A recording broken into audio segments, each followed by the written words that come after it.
Today, the city of Chiang Mai is one of the most famous and beautiful cities within Thailand. It is well known for its rich history, delicious food, and complex cultural heritage.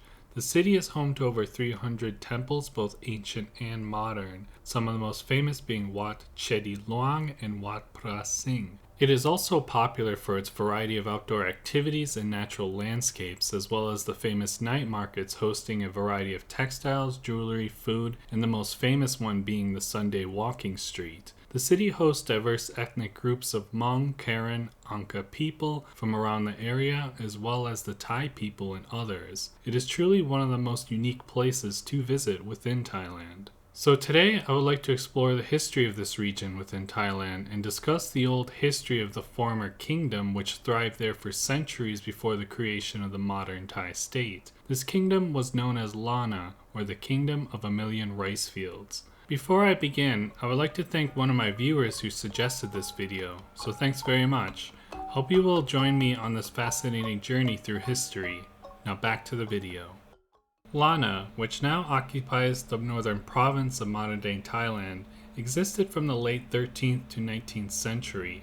The people of Lana were known as Kham Muang and were descended from the Tai peoples who migrated from China's southern Yunnan province, or as it was formerly known, Tai Yuan. Nobody is fully certain, but the historical records seem to indicate that Tai-speaking people began to migrate from modern-day Yunnan sometime between the 8th and 10th century, establishing settlements in Burma and regions controlled by the Khmer Empire during the time period. However, it wasn't until the 13th century that greater numbers began to push into Southeast Asia.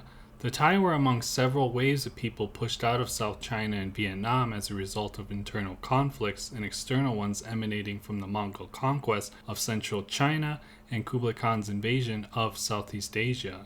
Mongol warriors weren't accustomed to fighting within the region's difficult terrain of dense jungles, rugged mountains, and numerous river valleys. Malaria and dysentery, which the Mongols had no natural immunity, also played a factor within their limited success in conquering Southeast Asia. The Mongols were able to conquer parts of Burma and Vietnam, but faced considerable opposition elsewhere.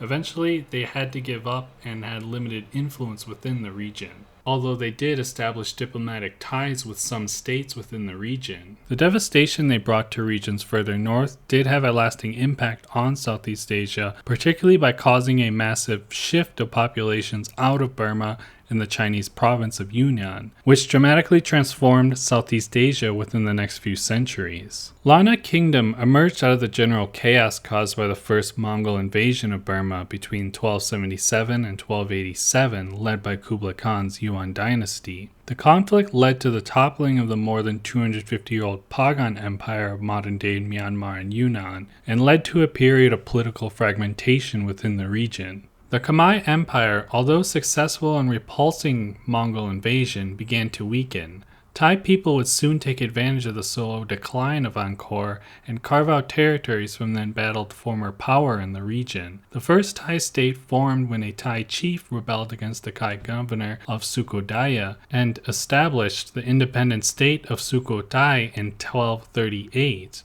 In the next century, Tai people would create two more of their own kingdoms, the Lanna Kingdom in 1292 and Ayutthaya in 1351. These three states would collectively become the precursor to the 18th century state of Siam, or modern-day Thailand. But today, of course, we will only be focusing on one of these, the Lanna Kingdom. The Thai Yuan warlord Magrai would be one of the first of these rulers who would carve out territory in Southeast Asia to build a new kingdom, which would last for several centuries as an independent state and later a tributary between rivaling powers. At the time, Magrai was the king of Nyeonyang Kingdom from Changsen and began to expand into the former kingdom of Bagan to grow his territory. His first move was to establish a new capital in the city of Chiang Mai and seize new territories in Yunnan and Burma. In 1292, King Magrai besieged the old and flourishing kingdom of the Burmese Mon people, Harapunchai,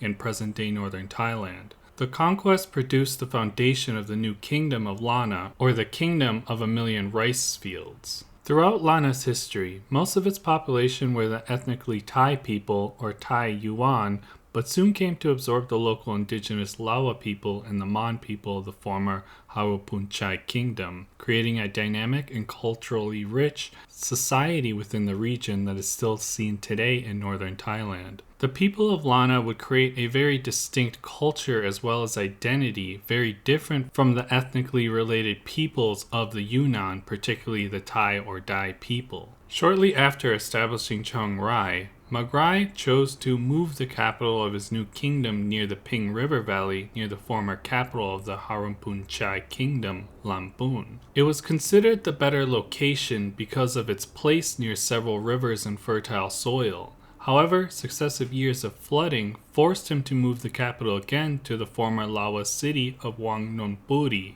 which became the long-standing capital of Chiang Mai. Not soon after, Magrai also brokered a pact with the neighboring Sukhothai and Bayo kingdoms, which created a Thai stronghold for 3 centuries over the region. This 300-year period is known as a golden age for Lana, where Magrai and his descendants created a flourishing and distinct Thai culture in modern-day northern Thailand, alongside their neighbors in Sukhothai and Payo. Lana, like the other Thai kingdoms, became a center for the spread of Theravada Buddhism in Southeast Asia and became famous for its Buddhist scholarship and literature. Lana monarchs were most famously patrons of the Buddhist faith and provided generous support and resources to the Sangha, or monastic community, to promote Buddhism's spread and secure the legitimacy of rulers. The region was also noted for its distinctive architecture, which incorporated themes and motifs from Buddhism. Temples and shrines were adorned with intricate carvings and murals depicting the scenes from the life of the Buddha and other important Buddhist figures. These works are considered some of the finest pieces of Buddhist art within the region today. Lana's patronage of Buddhist monastic communities was one of the most distinct characteristic of Lanism's Buddhist tradition. It represented the close relationship between the Buddhist Sangha and the monarchy, which other kingdoms soon began to replicate. Additionally, Lana's Buddhism incorporated several local and religious practices within its belief structure, which included animist and spirit worship practices. This created a unique combination of Buddhist and animistic beliefs within the region, which emphasized the importance of local spirits and deities within its practice and structure. One example of these beliefs was the adoption of the spirit house, a tradition which spread to many parts of Thailand and other places of Southeast Asia. The practice is based on the belief that each house is inhabited by a protective spirit, which needed to be appeased and honored for good fortune and protection. Spirit houses might not have originated in Lana, but it did become a central feature of its religious structure. House spirits are represented by the small shrines and altars located outside of homes. They are typically adorned with flowers, incense, and food. The practice itself is not originally Buddhist, but instead became a way for people in Lana and elsewhere to acknowledge and honor local customs. Some Buddhist temples will even have their own shrine or spirit house within their complexes as well. People provide offers to spirits within these homes in the form of fruits like bananas and oranges, or even desserts are also a common offering. One of the most ubiquitous in more modern times is an offering of strawberry Fanta, which you might only find in spirit houses in Thailand. They often have straws in them to make it easy for spirits to sip. The idea is that sweet spirits crave sweet foods and will congregate near them, preventing less savory spirits from wandering nearby. Some of the most famous historic sites in Thailand are located within the former Kingdom of Lana. These were built during the kingdom's height, including the ancient city of Chiang Mai and the important Buddhist pilgrimage site of Doi Suthep.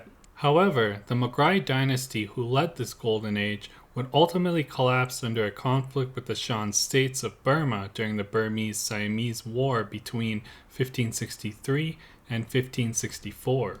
For the next few centuries, Lana would be variously ruled by different Burmese dynasties. However, the kingdom did continue to flourish as Lana received considerable autonomy. Burmese rulers were primarily interested in extracting tribute from the kingdom rather than fully conquering it. After Lana's loss of sovereignty, we begin to see that the kingdom becomes a battleground between the rising Burmese state as well as the rising Siamese kingdom for the next few centuries. In 1596, with the help of Ayutthaya, Lana declares independence from the Shan states, and by 1602 it becomes a tributary of the Ayutthayan king Naruswan. However, Ayutthaya's rule is short-lived. In 1605, Naruswan dies and the Burmese control eventually resumes. The Taungoo dynasty variously held power over Lana until 1732, when Chiang Mai once again revolted against the Burmese dynasty due to high taxation. However, in 1757, a new Burmese dynasty, the Konbaung, made Chiang Mai a tributary once again, and used the region as a base to push into Siamese territory. Thai conflicts with the Burmese in the 18th century led to a dramatic reshuffling of power within the modern region of Thailand. In 1767, the Kingdom of Ayutthaya collapsed after nearly 4 centuries of existence due to a combination of internal and external disorder. Burma's invasion of the embattled Ayutthaya kingdom ultimately led to its demise.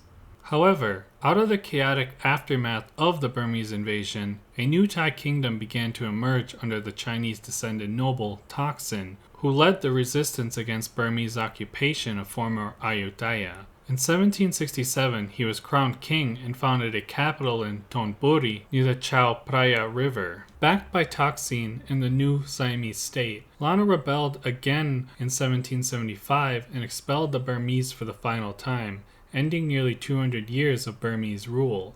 However, Lana ended up becoming a vassal state to the new Siamese Empire.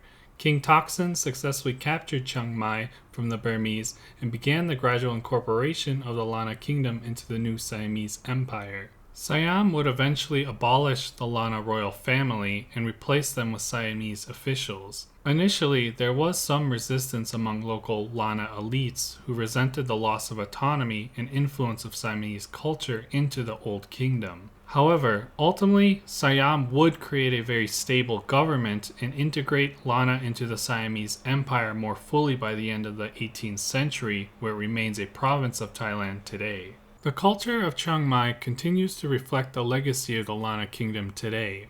One of the most obvious features being the distinct architecture found throughout the city, which shows a distinct style of roofing with intricate carvings and colorful murals, as well as traditional crafts like textiles and wood cuttings, and not to mention the famous Yipeng Lantern Festival and Songkran Water Festival, which highlights the region's distinction. Anyway, I hope you enjoyed this little history on the Lanna Kingdom, and if you made it to the end, thank you. I have fun making these videos and always learn new things, so I appreciate your support. If you liked the video, please give it a thumbs up and consider subscribing for additional content.